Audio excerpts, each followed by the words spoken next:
minasan konnichiwa. સોમવારે ઉત્તર પ્રદેશના મુખ્યમંત્રી યોગી આદિત્યનાથનો અલગ જ અંદાજ જોવા મળ્યો. સરકારી નિવાસસ્થાને જાપાનના પ્રતિનિધિમંડળ સાથેની મુલાકાતમાં મુખ્યમંત્રીએ જાપાની ભાષામાં સ્પીચ આપી. યામાનાશી નો ગેનકાઉ નો ચીજી નાગાસાકી.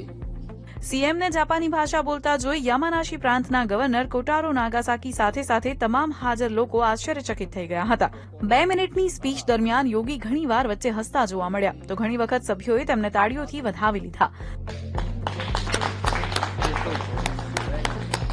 યોગી આદિત્યનાથે સ્પીચમાં ભારત અને જાપાન વચ્ચેના સદીઓથી મૈત્રીપૂર્ણ સંબંધો, બંને દેશો વચ્ચે વ્યૂહાત્મક, સાંસ્કૃતિક અને વૈશ્વિક ભાગીદારી, મહાકુંભ સાથે ભગવાન રામ, બનારસમાં કાશી વિશ્વનાથ અને મથુરામાં ભગવાન શ્રીકૃષ્ણ વિશે પણ જણાવ્યું હતું.